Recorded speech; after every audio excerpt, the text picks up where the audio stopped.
The Strange Loves of Martha Ivers was the first movie I made in Hollywood. I was on the stage on Broadway doing a play, The Wind is 90. And my friend Lauren Bacall, we went to the American Academy of Dramatic Arts together. She said to a producer, a very important producer, Hal Wallace, he was going to New York, and she said, you must see Kirk Douglas on the stage. So when he came to New York, he saw my production, and he offered me a part to come to Hollywood. Well, I was confused because my aim in life was to be a star on the Broadway stage. But my first son, Michael, was just born and I needed the money. So I accepted the offer and he gave me the script, The Strange Love of Martha Ivers, and on the train ride from New York to Los Angeles, I started my part. But when I came to Hollywood, I realized I was studying the wrong part. I thought I was going to play the part that Van Heflin played. Oh no, they wanted me to play a weaker character, the husband of Barbara Stanwyck. Okay, so I started to study that. When we started to shoot, there was lots of commotion at the studio, and I didn't understand. I realized that there was a strike.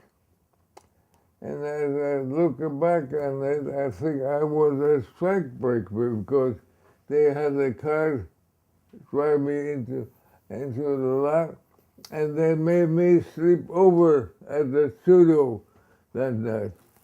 And then the director, Louis Milestone, quit the picture after 2 days because he was in favor of the strike, and they brought in a new director. But I said, well, these people in Hollywood are crazy.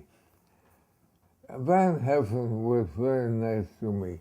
Barbara Stein was very cool to me, and I had all my scenes with her. But after 2 weeks, she looked at me, it seemed like the first time, and said, you're a pretty good actor. I said, too late, Miss Stanwyck, because I really was, a little annoyed at the treatment. But we became good friends after that.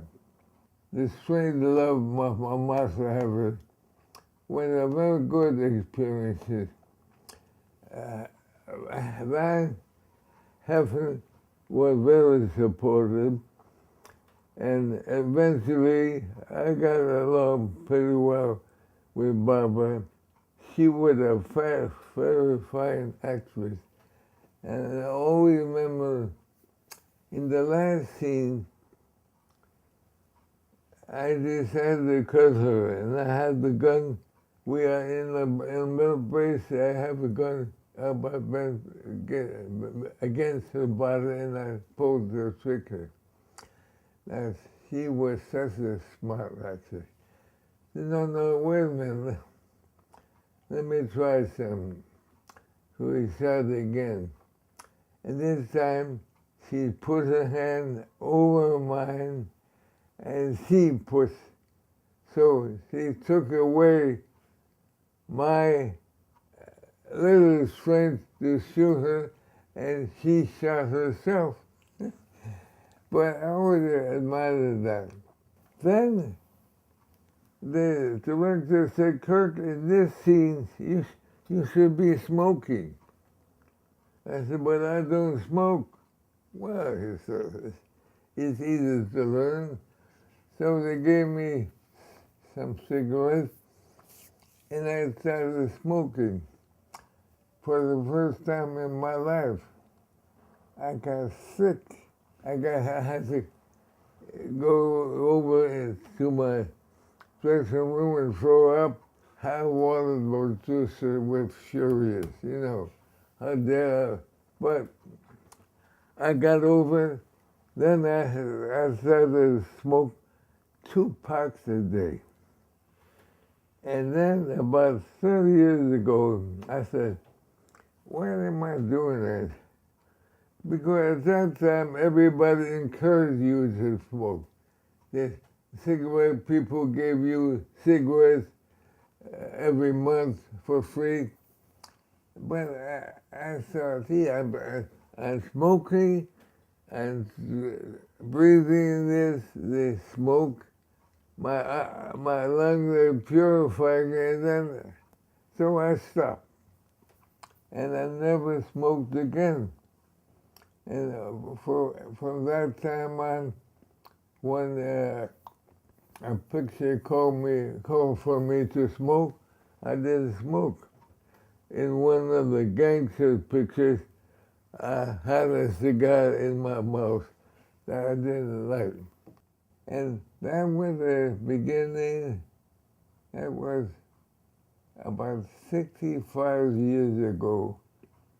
And since then, I tried to go back to New York. I made a few flops. And then I came back to Hollywood.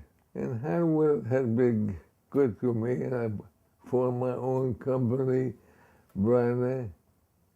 I made a lot of pictures. And here I am, 90 movies later, and I'm working on my last film. It's a film called 900%.